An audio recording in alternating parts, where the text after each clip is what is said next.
우리 지난주에 이어서 5월달 우리의 온 세대 예배와 그리고 좀 더 새로워지는 다음 세대 교육에 대하여서 함께 나누는 시간을 갖고 있습니다. 우리 지난주에는 예배에 대한 이야기를 나누었고요. 오늘은 새누리가 행할 교육에 대해서 함께 나누는 시간을 가지려고 합니다. 우리가 잘 알고 있는 것처럼 우리 설교 PPT 부탁드리겠습니다. 우리가 잘 알고 있는 것처럼 한국 교회의 그 성도들의 숫자는 굉장히 급감하고 있지요. 그래서 우리 통계를 보게 되면 1998년도는 기독교 개신교의 통계 그 퍼센티지가 21%였습니다. 그러다가 이것이 2022년도에 이르게 되어서는 15%로 줄게 되었습니다. 여기에서 약 10분의 1 정도는 우리가 말하고 있는 이단이거든요. 그래서 정통 개신교라고 하면 13% 정도 된다라고 그렇게 보시면 되겠습니다. 물론 개신교만 떨어졌느냐, 불교도 그렇고 가톨릭도 그렇고 다 같이 하락세라는 것을 보게 되지요. 이것은 인구가 줄었기 때문이 아니라 인구에 대한 비율입니다. 그만큼 교회를, 종교를 떠나는 사람들이 많아지고 있다라는 것이에요.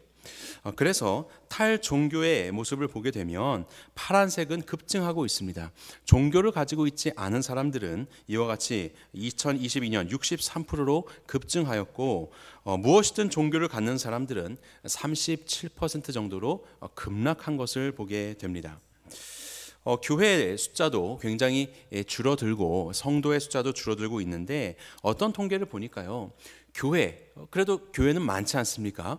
수많은 교회들 중에서 특별히 다음 세대를 보았을 때 다음 세대의 주일학교가 없는 교회가 전체 100개 교회 중에서 44%의 교회가 주일학교가 없다라고 이야기합니다. 지금 이렇게 탈종교화가 급속히 진행되고 기독교인, 개신교인 수가 줄어들고 있는 상황에서 우리 50대, 60대, 70대는 그대로 가고 있는데 도대체 왜 이 숫자가 줄어드는가? 다음 세대의 신앙인의 숫자가 정말로 급격하게 줄어들고 있기 때문에 그렇습니다. 그래서 주일학교가 없는 교회가 44%나 되는 그런 현실이고요. 그 중에서도 22%, 그나마 주일학교가 있는 교회가 44%, 없는 교회가 56%인데 그나마 있는 44%의 교회도 절반인 22%는 10명 미만입니다. 유아부터 고등학생 이르기까지 전체 인원이 10명 미만인 교회가 22%, 그리고 그 중에 나머지 절반은 20명까지, 11명에서 20명까지가 전체 주일학교 인구인 그런 교회들이에요. 이만큼 다음 세대의 신앙인의 숫자는 매우 급격히 줄어들고 있다는 것을 우리가 확인하게 되죠. 자신의 신앙에 대해서 그래도 판단하고 말을 할 수 있는 대학생들에 대한 통계입니다. 여기에 보게 되면 그나마 그리스도인들 중에서, 그러니까 예수님 믿는다고 개신교라고 응답했었던 대학생들 중에서 2022년에는 예수님을 영접했다라고 이야기하는 친구들이 63%였습니다. 그런데 2022년에는 예수님을 영접했다고 하는 대학생들이 33%에 불과해요. 이 숫자는 개신교라고 응답하는 사람들 중에서입니다. 안 그래도 숫자가 적은데 그 적은 속에서도 예수님을 믿는다고, 영접했다고 고백하는 대학생들은 믿는다는 사람 속에서도 3분의 1밖에 되지 않는 그런 상황인 거예요. 그러면 정말로 예수님을 그의 삶의 구세주와 주인으로 진정으로 고백하는 학생들은 얼마나 되는 것입니까? 바로 이런 상황 속에서 이것은 이제 목회자들에게 조사를 한 건데요. 목회자들에게 도대체 이런 교회 학교의 위기는 왜 그러냐, 원인이 뭐냐, 이걸 물었습니다. 그랬더니 가장 첫 번째가 세속주의 가치관, 문화의 영향이다. 이렇게 이제 응답을 하였어요. 이 말은 무엇입니까? 우리의 삶이 이미 세속화되었다는 것이죠. 우리가 성경에서 말하는 세계관을 가지고 살아가는 것이 아니라 세상에서 말하는 대로 생각하고 판단하며 살아가는 삶이 되었기 때문에 하나님의 말씀은 더 이상 우리의 삶에 뭔가 효력이 없는 그런 말씀이 되어버렸다는 겁니다.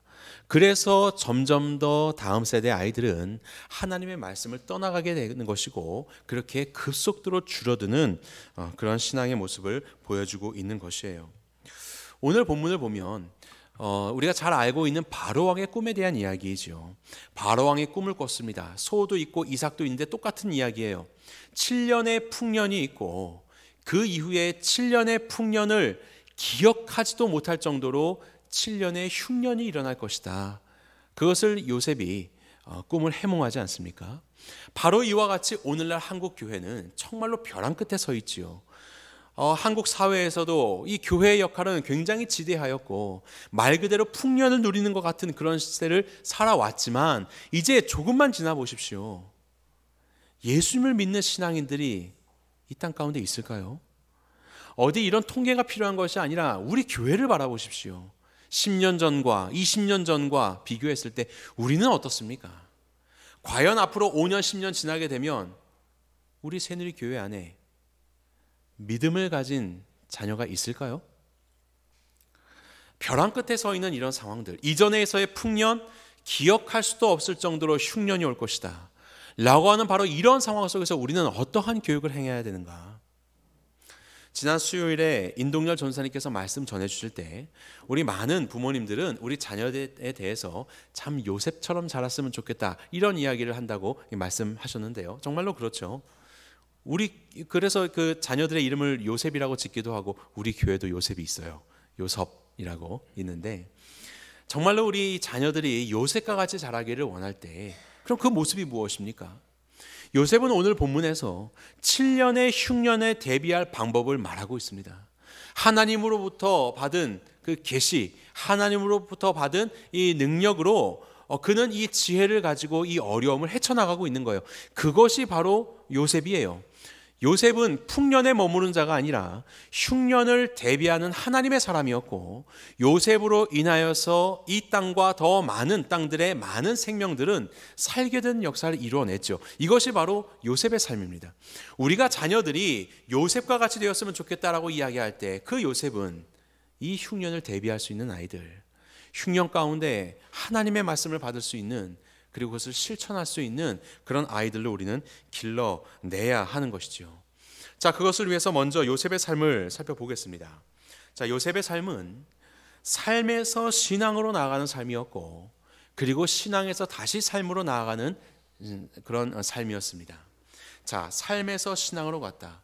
요셉의 삶을 한마디로 말하면 우리는 코람데오라고 이야기합니다. 코람데오, 하나님 앞에서라고 이야기하는 거예요.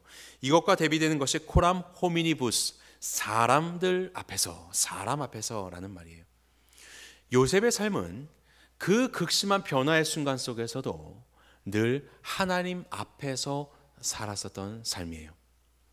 그는 사람 앞에서 사람들의 눈에 보기에 내 처지를 비관하고 이런 삶을 살았던 자가 아니었습니다. 그는 형들에게 의해서 팔렸지요. 그리고 보디발 장군의 집에 노예로 팔려가게 되었습니다. 그렇게 노예 생활을 할 때에 성경은 말씀합니다. 여호와께서 요셉과 함께 하셨다. 그리고 그는 보디발 집에서의 노예 생활을 잘 하였죠. 그러다가 갑자기 유혹의 시간이 찾아옵니다. 보디발의 아내가 유혹을 하죠. 눈 한 번만 질끈 감으면 편하게 살 수 있는 기회가 찾아온 것입니다. 그런데 그는 그 유혹에 빠지지 않습니다. 그리고 그는 그 유혹을 이겨내지요. 하나님 앞에서 범죄할 수 없다. 하나님 앞에 있는 하나님께 대한 범죄라는 것을 그는 깨달았던 것이죠. 그리고 그는 옥에 갇히게 됩니다. 옥에 갇힌 상황 속에서 얼마나 억울했겠어요. 정말 사람의 눈에 보기에는, 사람 앞에서 자신을 비춰보기에는 그야말로 절망과 낙담의 시간일 겁니다. 하지만 그는 역시 성경의 표현대로 의하면 옥에서도 여호와께서는 요셉과 함께 하셨다라고 그렇게 말씀하고 있습니다. 그리고 이후에 바로왕 앞에 서게 됩니다. 그리고 그는 이야기합니다. 이것들을 어떻게 내가 풀어낼 수 있느냐? 내가 하는 것이 아니라 하나님께서 바로왕에게 편안한 대답을 주시리이다. 하나님께서 행하실 것입니다. 하나님을 의지하는 모습을 보여주고 있지요. 형들에게 팔리고 그리고 한 집의 노예로 들어가고 그곳에서 정직하게 행하였더니 오히려 모함을 받아서 옥에 갇히게 되고, 많은 그런 삶의 상황들 속에서, 급변하는 상황들 속에서 성경의 기술은 동일하게 등장합니다. 여호와께서 함께 하셨다. 이것은 하나님이 함께 하셨다는 것을 의미할 뿐만이 아니라 요셉도 하나님과 함께하고 있었음을 말씀하고 있는 거예요. 요셉은 그렇게 코람데오로 살았던 것이거든요. 그는 보디발 장군에게서 그 유혹의 순간에서도 하나님을 의식했었던 사람이었고, 그리고 그러한 삶을 이후에 바로가 그에게 이렇게 이야기를 하고 있어요. 뭐라고 이야기하냐면, 주인이 여호와께서 그와 함께 하심을 보았다. 그러면서 바로 왕이 이렇게 이야기를 합니다. 이처럼 하나님의 영에 감동된 사람을 어찌 찾을 수 있으리요? 이렇게 이야기해요. 이것은 바로 왕의 말이에요. 요셉의 삶을 보니까, 야, 하나님의 영에 감동된 사람, 이와 같은 사람은 어디 있겠느냐 라고 그렇게 말할 정도로, 그렇게 요셉은 늘 하나님 앞에서 코람데오의 마음으로 살았었던 자였습니다. 그리고 나중에 시간이 흘러서 이제 형제들을 제외하게 되죠. 형제들을 다시 만날 때 이 요셉이 무엇을 말하고 있습니까? 형제들아, 근심하지 마소서, 한탄하지 마소서. 하나님이 생명을 구원하시려고 나를 당신들보다 먼저 보내셨나이다.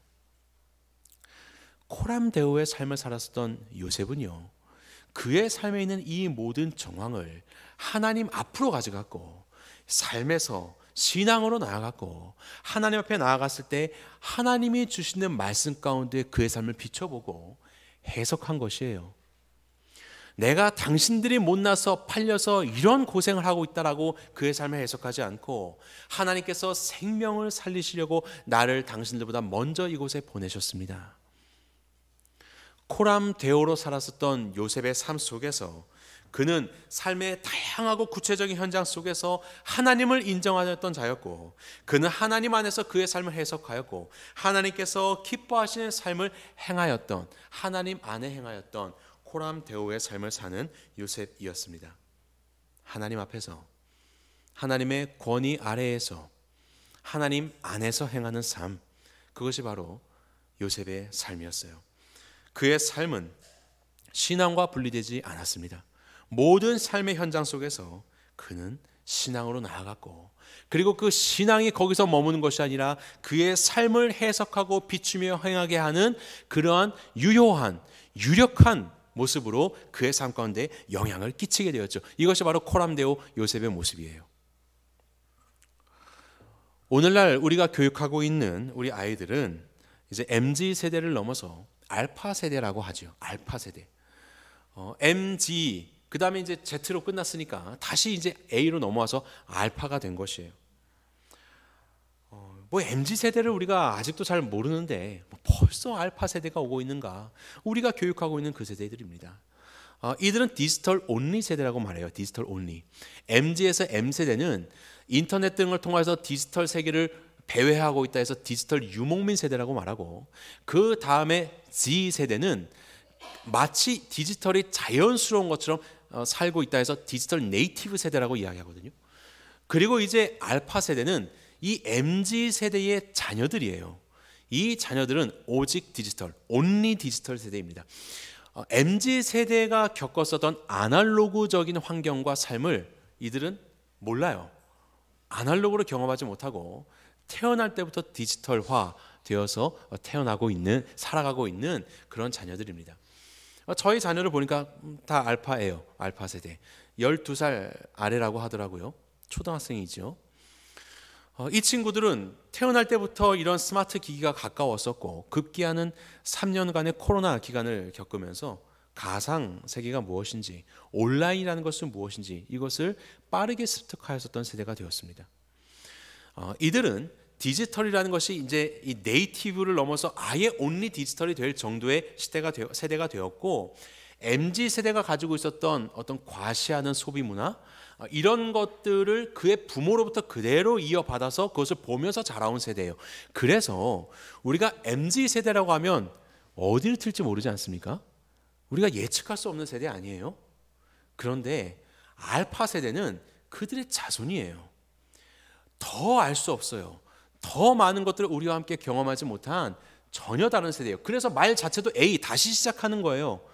아예 결이 다릅니다. 그것이 바로 알파 세대예요. 더욱 변화무쌍해질 미래의 시대 속에서 더욱 우리가 알 수 없는 그 알파 세대들에 대해서 우리는 어떻게 교육할 수 있을까요? 우리는 그 아이들을 어떻게 미래를 준비하는 하나님의 자녀로 기를 수 있을까요? 다른 것이 아닙니다. 요셉과도 같이 코람데우의 신앙을 가질 수 있도록 우리는 길러야 하는 것이에요. 요셉의 삶은 정말로 변화무쌍했거든요. 그들의 삶의 처지는 너무나도 급변하게 바뀌었거든요. 하지만 그는 그곳에서 사람 앞에서 살아가지 않고 하나님 앞에서 살아가는, 그의 삶의 현장 속에서 머물지 않고 이것을 신앙으로 가져가고 그 신앙 속에서 하나님을 발견하고 그 말씀 가운데 다시 삶으로 나와 그것에 지배를 받게 하고 그것을 살아내므로 마침내 7년의 흉년을 대비하는 그런 하나님의 백성으로 살았지요. 바로 그러한 신앙이 우리가 다음 세대 가운데 펼쳐내야 할 신앙 교육의 모습일 것입니다. 자, 그래서 우리 새누리교회 다음 세대의 교육이 어때야 하는지를 함께 살펴봅시다. 우리는 삶에서 신앙으로 나가는 교육을 해야 되는 거예요. 하나님의 말씀이지요. 무엇보다도 하나님의 말씀이에요. 구약 성경도 하나님의 말씀이요. 신약에서도 예수님께서는 틈만 나는 대로 하나님의 말씀을 가르치셨고 초대교회의 사도들도 하나님의 말씀을 가르쳤습니다. 말씀이 있어야 되는 거예요. 말씀을 알아야 하는 거예요. 하나를 배우더라도 제대로 말씀을 암송할 때 정말 그 단어 하나하나가 무엇을 의미하는지, 그리고 그것이 말하고 있는 신학의 진술이 무엇인지, 그것이 우리의 삶에서 어떠한 말씀을 하고 계시는 것인지를 우리 아이들은 알아야 해요. 그저 지식에서 그치는 말씀이 아니고요. 이것은 2011년도 지금으로부터 12년 전에 제가 새누리 초등부 4, 5, 6학년 담당할 때 그때 행했었던 성경 퀴즈 대회의 문제입니다. 30개의 문제 중에 26번까지 왔으니까 꽤 올라왔죠. 어느 정도 이제 고득점을 하고 있는 친구들이 푸는 그런 문제였습니다. 이 문제는 이렇습니다. 이 그림과 가장 연관된 말씀은, 그래서 이제 이 팬더가 밑에서 받쳐줘서 제가 원했던 거는요, 도와주고 배려하고 양보하는 이런 주제예요. 그것을 가지고 제가 이제 말씀, 마태복음 몇 장에서 몇 장까지 한번 읽어보고 이 그림에서 말하고 있는 하나님의 말씀, 이것을 통해서 우리가 비춰볼 수 있는 하나님의 말씀을 한번 적어보자. 이게 이제 시험 문제였습니다. 그래서 아이들이 이제 거기까지 올라왔으니까 얼마나 다 잘하는 친구들이에요. 마태복음 몇 장 금방 찾습니다. 금방 찾아가지고 열심히 읽는 거예요. 그 해당 분량들을. 물론 꼭 양보, 도움 이런 거 안 해도 돼요. 이거 보고 도둑질 하지 말라 이런 거 얘기해도 다 맞습니다. 그런데 한참을 그렇게 아이들이 말씀을 찾아보다가 한두 친구씩 손을 들고 질문하기 시작합니다. 전사님, 팬더라는 글씨가 없어요. 아무리 봐도 팬더가 나오지 않아요. 라고 그렇게 질문하는 친구들이 생기기 시작했습니다. 저는 충격을 받았습니다. 도대체 우리 아이들에게 내가 했었던 교육이 무엇이길래 이 문제를 보고, 화살표를 보고 팬더라는 글씨를 찾는 문제라고 이해했을까? 그리고 도대체 우리 아이들은 이토록 말씀도 많이 암송했거든요. 매주마다 하나씩 암송했어요. 한 달 지나면 한 달치를 한꺼번에 또 암송하고 줄줄이 말씀 암송하고 그렇게 살았는데, 왜 하나님의 말씀을 직접 바라보면서 하나님께서 주시는 메시지를 찾는 것들이 이렇게 어려울까? 이런 생각을 하게 되었습니다. 무엇을 가르치고 있는 것이지? 하나를 가르쳐도 제대로 가르쳐야 되지 않겠습니까? 우리가 삭개오를 배운다고 했을 때 한 주 배우고 그 다음에 다른 거 배우는 것이 아니라 한 달 내내 삭개오를 배워도 괜찮으니 삭개오에서 주시는 말씀이 무엇인지를 살펴보고 그것이 내 삶에서 어떻게 하나님이 주시는 말씀으로 이것이 이해될지를 살펴보고, 그리고 그것을 한번 살아보고, 그런 교육이 돼야 되지 않겠습니까? 성경의 한 이야기를 배운다고 해도 그 성경의 한 이야기 속에서 인생 전체를 관통할 수 있는 진리를 얻을 수 있어요.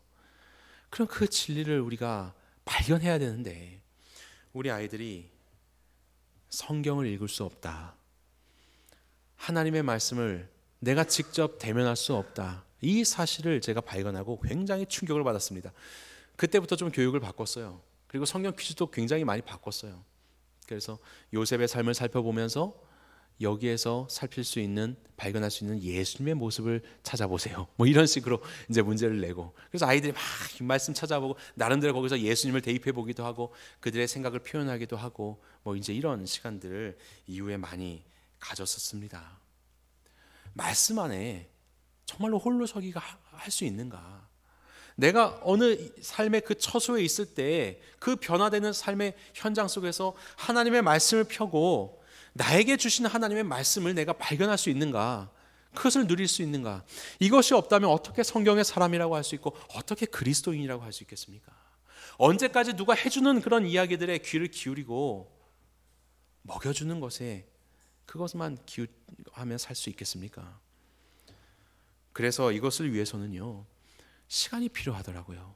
하나님의 말씀을 가르칠 때 아이들에게 정말로 잘 가르쳐 줄 수 있도록, 과부의 2 렙돈을 받은 예수님이 기뻐하셨다, 이 말을 들은 아이가 예수님께서는 많은 헌금을 좋아하신다, 2억을 헌금했더니 예수님이 박수치면서 기뻐하시더라, 이렇게 적용해서 저 앞으로 돈 많이 벌어서 헌금할 거예요, 이런 주일학교 학생이 있어요.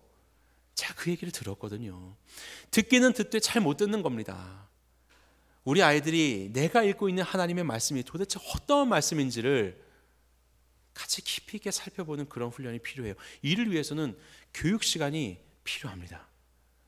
지금까지 우리가 하는 대로 일방적인 설교 말씀을 듣고 그리고 20분 남짓한 분반 공부에서는 이것을 할 수가 없어요. 그래서 우리가 11시에 온세대 예배를 드리고 그 전에 1시간 반 정도, 9시 반부터 아이들의 활동 시간을 갖는 겁니다. 그들의 활동을 통하여서 그들은 하나님의 말씀을 알아갈 거예요. 그래서 코람데오가 될 수 있도록 그들의 삶의 모든 현장 속에서 하나님의 말씀이 무엇인지를 알아갈 수 있도록 그 말씀을 가르치는, 제대로 가르치는 훈련을 하려고 합니다. 그리고 두 번째로는 그 신앙 속에서 머무는 것이 아니라 삶으로 내려와야 하는 것이죠. 삶으로 오는 것. 최근에 저희 아이가 학교에서 생존 수영을 배웠어요. 이 며칠 동안 배우거든요. 생존 수영. 세월호 사건 이후로 이제 초등학교에서 생겨난 과목입니다. 구조대원이 도착할 때까지 어떻게 해서든지 이게 물속에 떠 있는 훈련하고요. 그리고 여러 가지 그 집기들이 있을 때 그 집기들을 의지하면서 버티는 그런 훈련.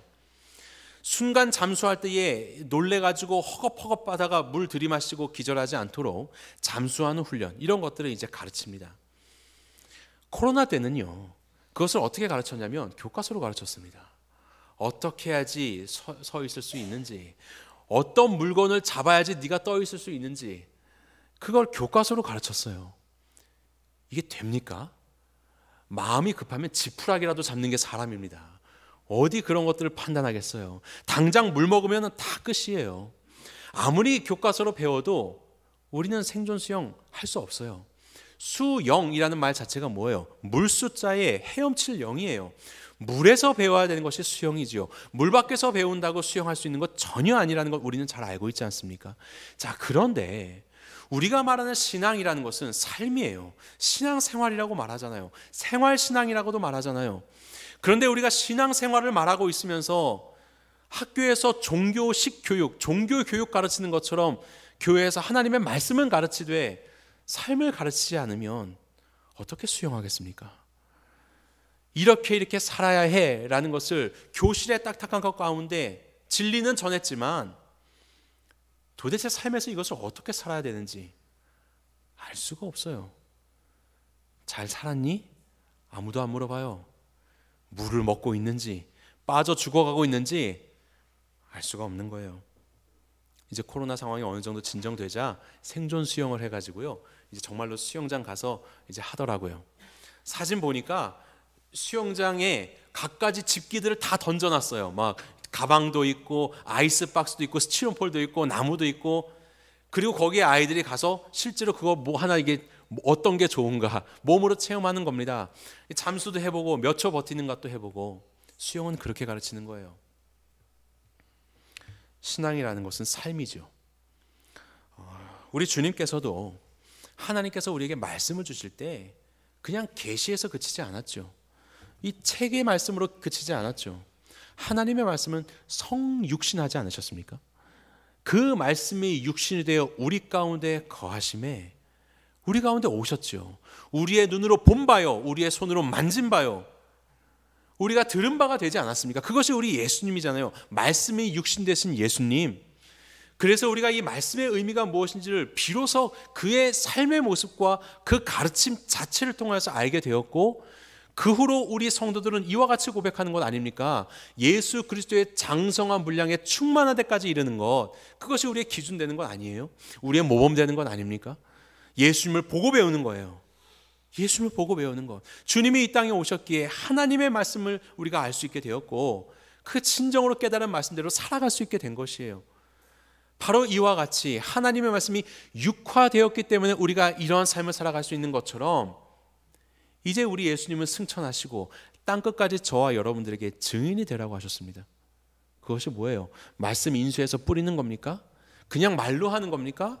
아니에요. 예수님이 그러신 것처럼 우리가 가르치는 이 신앙의 내용들이 우리의 삶에서 생활이 될 때 우리의 모습을 보고 그리스도인을 보게 되고 그리스도를 발견하게 되는 것이죠.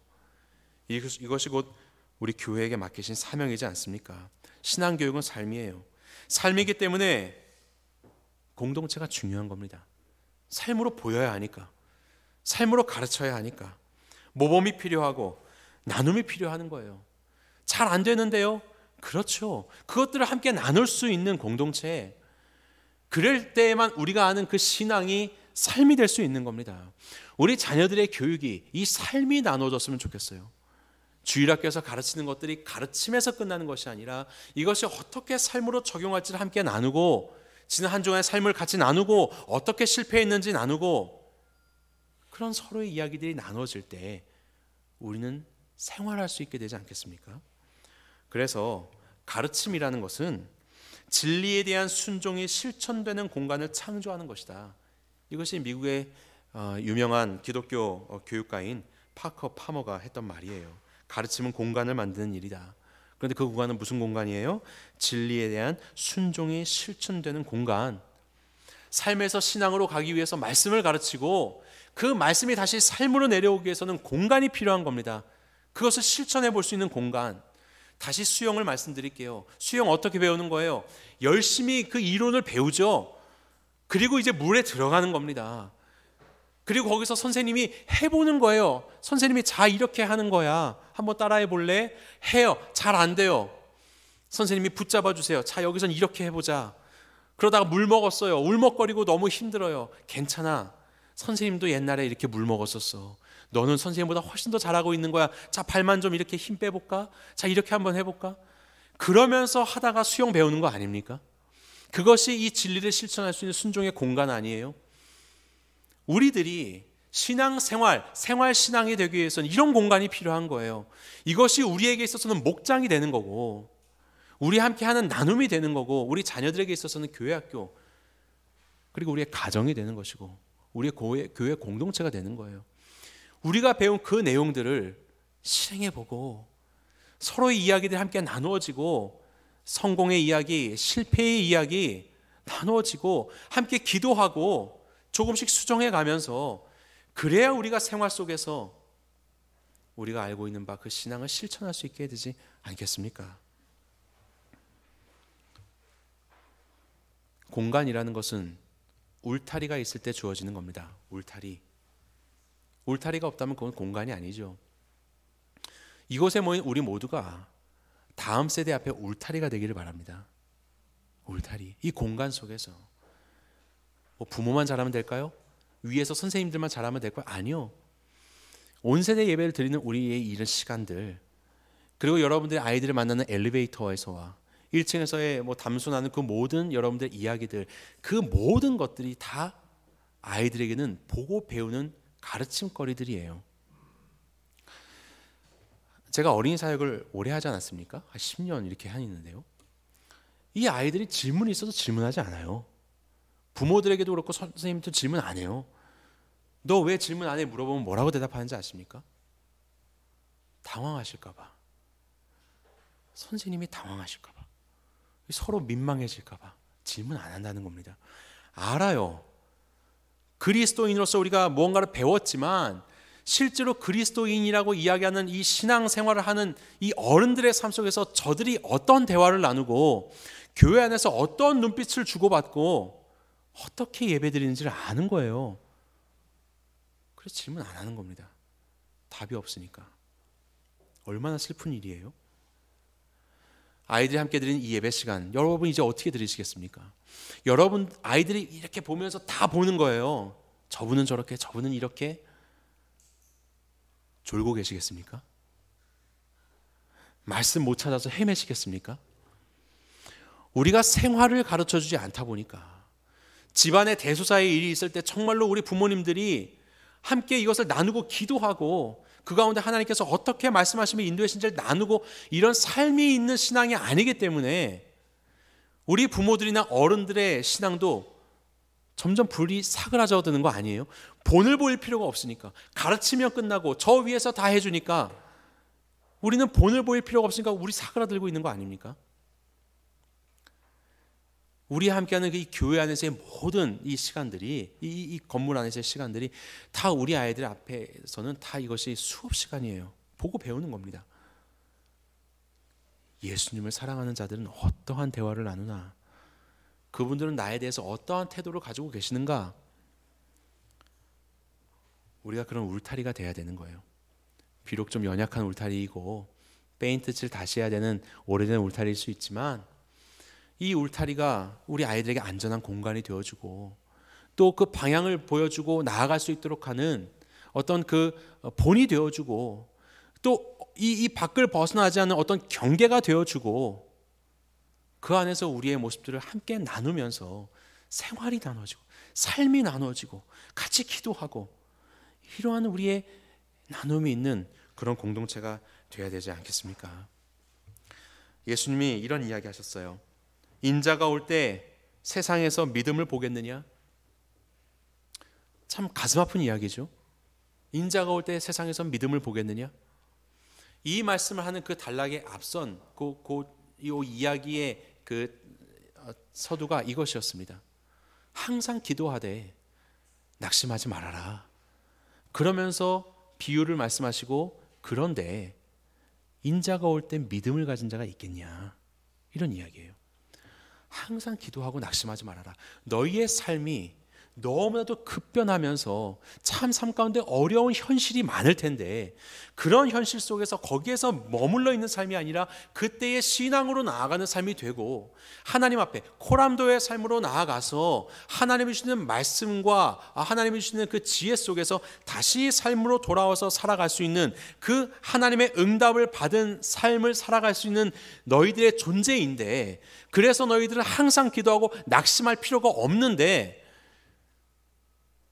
내가 올 때 이 믿음을 가진 자가 있겠느냐?